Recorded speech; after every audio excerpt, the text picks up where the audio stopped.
Steps of the MEB phase, the medical evaluation board phase. In the last series of videos, we've talked about the regulations and we've gone over some forms. This is where we kind of bring it all together. So let's just jump right into this. What I really want to do is to make sure you understand the process. So this way you know what to expect. And then we're going to give you some tips on how to navigate through that process as well. So how did we get here? You were injured or you suffer from an illness, and the physician decided to do a series of evaluations and to give you profiles to put you on light duty to let your body recover. But up to a certain point, up to like 12 months, that the physician makes a decision whether or not if you're getting better.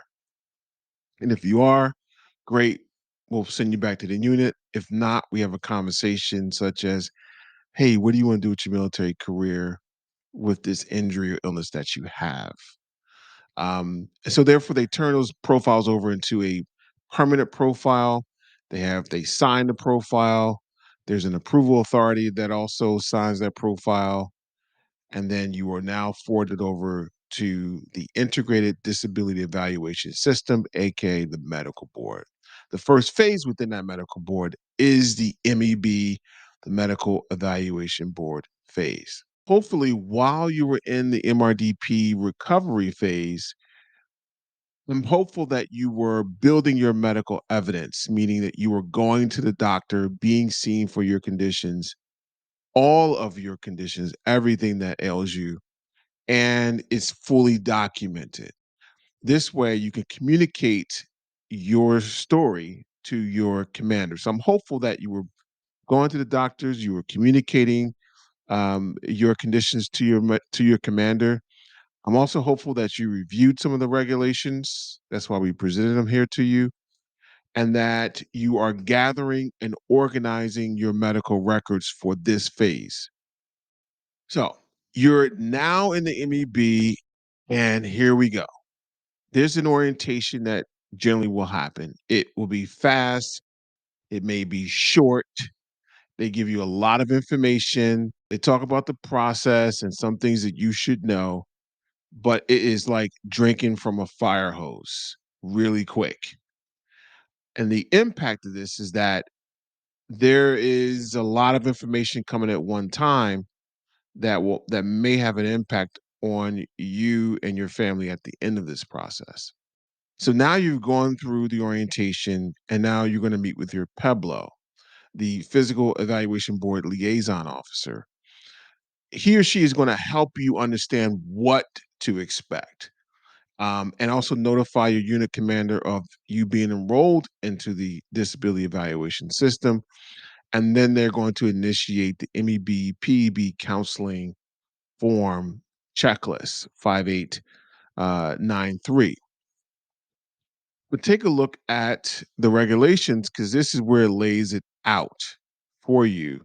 And AR 635-40, it will show you what you should expect.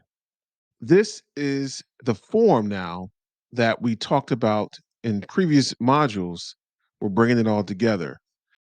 So this is the Soldiers Medical Evaluation Board and Physical Evaluation Board checklist. Again, this is where they're going to just say, we have had a discussion about the steps of the MEB. We have talked to you about the process of a rebuttal or an impartial medical review. I being the PEBLO will sign here, you being the service member will sign next to that box that I've done my job. So this is basically what that will look like. Then you'll meet with your MSC liaison. The MSC liaison is the VA representative who's going to handle all of your VA claims. They're going to explain the VA disability process. They're going to submit the form, the VA form 210819. They're going to set up all your examinations. Check out the adjudicator's manual that we talked about in the regulations module for the VA, M21-1. It really lays out what you should expect from the MSC liaison officer, as well as the type of documentation that they look for when they are evaluating your conditions. This is the form that you will fill out for your VA disabilities. Now, all that's done, here comes the nitty gritty. The nitty gritty is you have to start preparing for the exam. By the way, I will say that this kind of happens fast. This process where you meet the PEBLO, you meet the MSC officer, and then, hey, within the week or so, at least for me, I saw my CNP examiner. You need to be able to prepare for that exam. How do you prepare for that exam? Through looking at the DBQs for your conditions.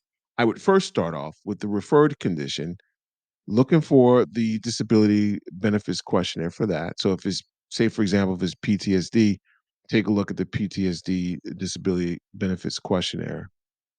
And then for any other conditions that you would like to get added, take a look at the DBQs for that. And then any other claimed conditions for the VA, take a look at the ones that you think would be beneficial. The purpose of looking at the DBQs, the disability benefits questionnaire, is so that you can prepare and rehearse the questions. They're going to ask you certain questions. I want you to be able to just rehearse your story and prepare and write it down and take it with you to the exam. And we'll talk a little more about that. But rehearse. So now you're at the meeting with the examiner. What should you bring? There's going to be a lot of folks that tell you, oh, you don't need to bring anything. I'm telling you what works best for me. I brought all of my medical records organized to the exam simply because there were some things that the MSC officer did not submit over to them. So I always bring my I Love Me medical book. And then there is a prep quad chart. The prep quad chart is basically the story on one sheet, the story on one sheet. And I bring that with me.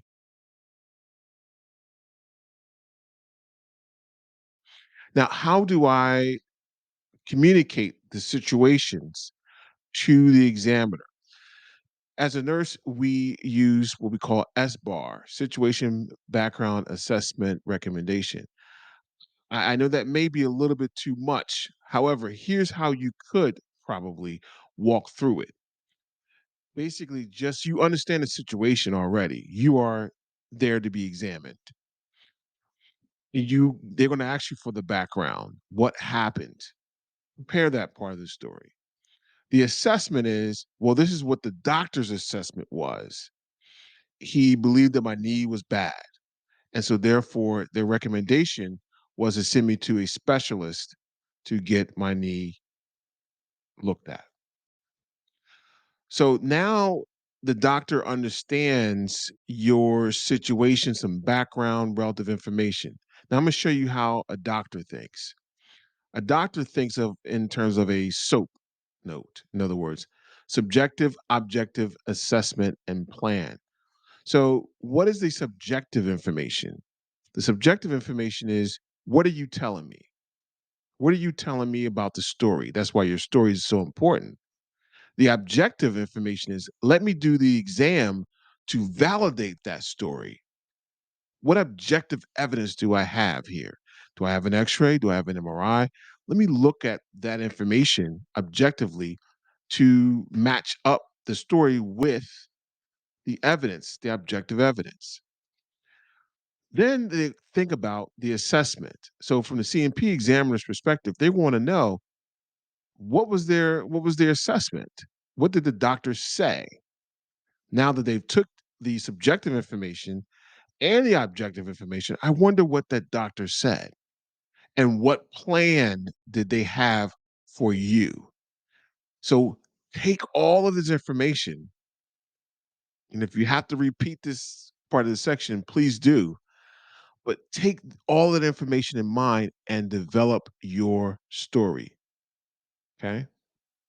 So now you've Gone through the CMP exam, the next phase is the board convenes. It gets a little quiet. I liken the MEB phase to be the hurry up and wait phase. The hurry up is the beginning. Now you're in this lull where you're waiting for the board to convene and to figure out, should they forward you over to the physical evaluation board, or are you fit, right? Based upon the exam and things that they saw. Here, I just wanted to show you that in the MEB is composed of two or more physician members. And I got this from the regulation. Uh, and one of those MEB members will prepare the NARSM of the soldier's medical conditions. A senior medical officer will serve as the MEB approving authority and will have detailed knowledge of regulations pertaining to the standards of medical fitness and disability separation processing. That's the key piece there that I want you to know. Like, where's NARSM coming from and what are they going to do with this board? So this is the narrative summary, and I pulled this from the IDES MEB Integrated Narrative Summary Guidebook. It's kind of old, but I thought it's relevant because it just shows you the components of the narrative summary. Of note, take a look at number 5, MRDP statement. There's a statement that they're going to write that says that you met the medical retention determination point. There's other information about the baseline of your condition, and the diagnosis and prognosis for your condition. This is setting up the legal side of it. This is setting up, hey, this is what we found in a record. We're just documenting everything.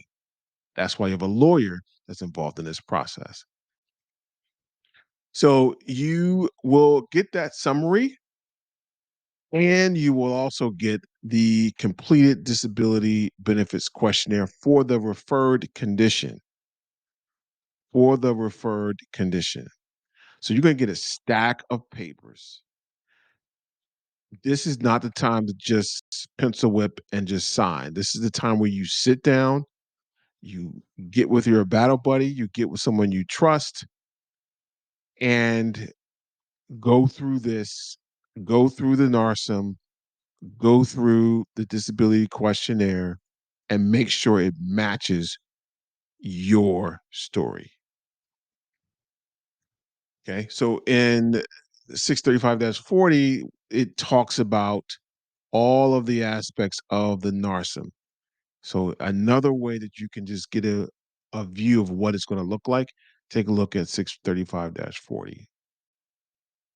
So now you got all that paper, you've reviewed it, you've taken a look at it. Now it's up to you. This is the money shot, because the NARSM is the heart of the medical board, hands down, period, end. So your options are, do you agree with what's on the NARSM and the DBQ, or do you not agree? If you agree and they believe that you should be sent over to the PEB, you will sign the medical board proceedings. Remember, in the forms module, we talked about that. You will sign that, and they will forward you over to the PEB. If you do not agree with the narrative summary, your lawyer will advise and assist you with creating a documentation for requesting an impartial medical review and or a rebuttal. Key point here, please meet with your lawyer. I see online a lot of folks are like, I didn't talk to my lawyer about it. No, please meet with your lawyer to go over these documents, because they'll give you certain scenarios and things that you should think about. What is your role? Your role is to understand the regulation. Understand the regulation so this way you can help your lawyer help you. The other piece of it is have the evidence, the medical records and the buddy statements. This is also the time, if you want to get things added and you believe that certain conditions should be added, This is where you stand your ground and at least get it documented. What is an impartial medical review? According to AR 635 40, the purpose of the IMR is to inform the soldier whether, in the IMR reviewer's opinion, the MEB findings adequately reflect the complete spectrum of the soldier's injuries and illnesses. Generally, a soldier may request one IMR. If the PEB returns a soldier's case for further VA and MEB evaluation of a new medical condition as provided in paragraph 4-10C, the soldier will have an opportunity to request another IMR. However, it will be limited in scope to addressing the MEB findings for the PEB returned condition. Talk to your lawyers, but I'm just showing you this information. Here's the other piece. Let's look at letter C. The impartial medical reviewer will examine the medical evidence as presented in the NARSIM and all other MEB information to include the completed VA examinations and all records the soldier intends to submit for inclusion within the MEB. Within 5 days of being appointed to conduct the IMR, the impartial medical reviewer will prepare their findings and inform the soldier of whether the MEB findings adequately reflect the complete spectrum of the soldier's injuries and illness. They will sign the DA Form 3947 and forward their findings to the PEBLO and Council of Record, if any. Where the IMR findings indicate that the MEB does not adequately reflect the complete spectrum of the soldier's injuries and illness, listen up. The MEB Approval Authority will appoint an appropriately credentialed provider who may be a member of the MEB to consider the IMR findings. Barring unusual circumstances, when the soldier requests an IMR and submits an MEB rebuttal, the same individual will consider both the IMR findings and the MEB rebuttal. Got it. Within 7 days of receiving the IMR findings, the MEB Approval Authority will uphold the original NARSIM or return the NARSIM to the NARSIM preparer for reconsideration. Pros and cons of an IMR.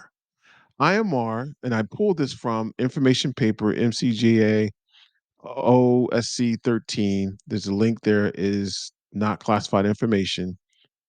Again, talk to your PEBLO, talk to your lawyers, but I'm just presenting this information for you here. And IMRs are different from MEB rebuttals, and there are situations in which a rebuttal is more appropriate than an IMR.